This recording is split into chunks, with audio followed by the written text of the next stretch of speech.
The Mandalorian Season 2 drops in a couple of days, and in this video I want to discuss two separate things. In my opinion, they are the most interesting things and need to be discussed going into this second season, the first of which being the identity, or my theory on the true identity of Baby Yoda, and the second thing being is how exactly did Moff Gideon get the Darksaber? Real quick, two things. Do me a massive favor and slap a like on this video, as the like goal is going to be 420. Get it? And also subscribe and make sure you have your notifications turned on, so that way you'll get alerted every single time I drop a video. Luke, I am your father.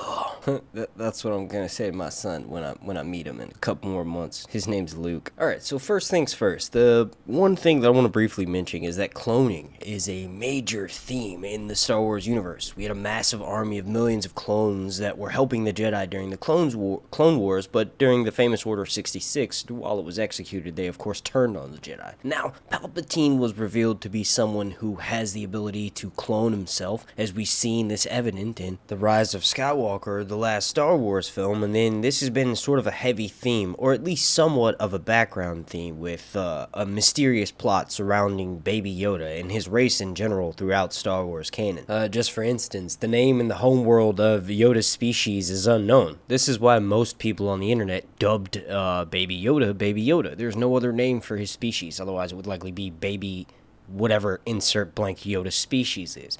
But members of the species were much shorter than the average human, most standing below 70 centimeters with lifespans of many hundreds of years, though their average lifespan is unknown because all known members of the species were Jedi who generally lived longer than ordinary members of the species. Adults of the species were characterized by sharp, elfin ears ridged on their foreheads and tridactyl hands and anisodactyl feet. Their leathery skin and blood were both light green, and their sharp teeth suggested a carnivorous diet, as we've obviously seen Baby Yoda chomping down on fish creatures whole multiple times throughout the Mandalorian series in Season 1. Now, the most notable members of this mysterious Yoda species is, of course, Yoda himself, and we all know him as the Grand Jedi Master during the time in which the Galactic Republic fought for something like 200 years. Yoda served on the Grand Jedi Council. I want to add this in because I've always sort of wondered it, and I didn't find out until I researched a lot more into the Star Wars universe and what's now canon, since they got rid of what's being called the Star Wars Legend universe. But Yoda died from natural causes, of course, at the age of 900. My main reason in mentioning that, of course, is because I believe that during that long-ass life, during some time, I'm pretty sure Yoda's DNA was captured. Maybe the blood of Yaddle, who was another prominent member of Yoda's race during a different time period, who was also a very powerful Jedi Master, could have had some blood that was on a cloth somewhere. It would have been kept in a Jedi vault, and obviously, Palpatine, in his mischievous ways, would have found some sort of plan, or to devise some sort of plan, to have tracked this down. And he, of course, used this to clone the DNA of some prominent member that was a Jedi, of course, of the Yoda species, and I think he even combined it with his own DNA, which would explain why Baby Yoda is able to use the Force choke and multiple times throughout Season 1 of The Mandalorian, and then specifically, he was able to use a manipulated version of Force Lightning. Now, hold on a second. The main reason why I think this is because there was a flame trooper in, I believe it was Episode 7 of Season 1, that was about to burn down everything when he broke down the door to the cantina they were in, or the building they were in, rather. And when he does this, Baby Yoda steps up and manipulates the flame and blows up the flame trooper himself. Now, I can't actually play the audio of that scene for YouTube's algorithms purposes, but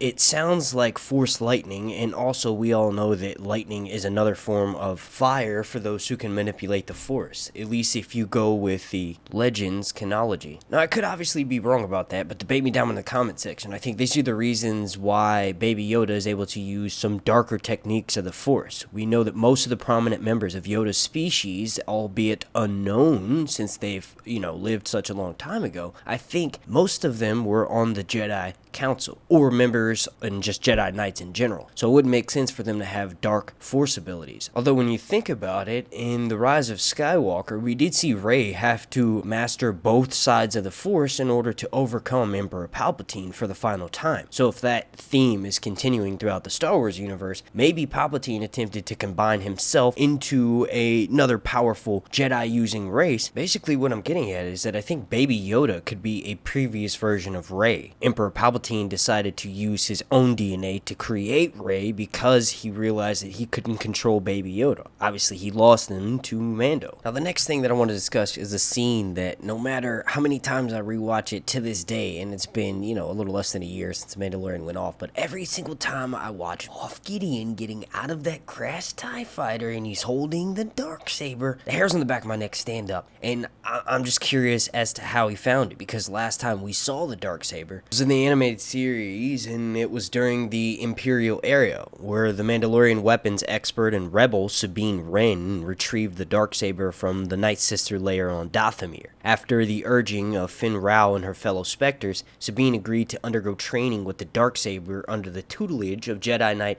Kanan Jarrus. Long story short, Sabine ends up finally convincing Bo-Katan to accept the weapon by showing her that other clans were willing to follow her, and she basically was to convince her to believe in herself. And she stated that the Force had brought the saber, the Darksaber itself, to her, and she should pass it on to Bo-Katan. Bo-Katan accepted the sword in memory of her sister Satine, who had obviously once ruled Mandalore, and they ended up honoring her clan and Mandalore itself by doing so. Basically, after the Empire itself, this is where we see Moff Gideon with this Darksaber, and he's standing on top of his crashed TIE fighter. And it's a bit of a mystery of how he actually acquired the Darksaber, because like I just mentioned, the last time we saw it, it was in the hands of Bo-Katan. I can't wait till season 2 airs, and I hope we get something addressing how Moff Gideon acquired the Darksaber in the first episode of The Mandalorian, although I'm sure that's going to be a plot that unravels throughout the entire season itself. You all let me know what you think about that down below in the comment section. Now, as a bit of a back history and some story behind the Darksaber and the lore of how it was actually created, Darksaber is a super unique type of lightsaber that was used by the individual known as Tari Vizsla, who was the very first Mandalorian that was inducted to one of the Jedi Orders, or a version of the Jedi Order, in 1019 BBY. The reason why I say a different version of the Jedi Order is because the Jedi Order itself has existed for such a long period of time, it's kind of foolish to think that it's always been the same. As we know in the events of the Clone Wars, Palpatine had long been plotting against the Jedi Order during the time of Sifo-Dyas while he was creating the massive clone army. Basically what happened with him and how he created them is that he went to the Jedi Council's masters and pleaded with them to help him create an army and give him permission to create this clone army. Come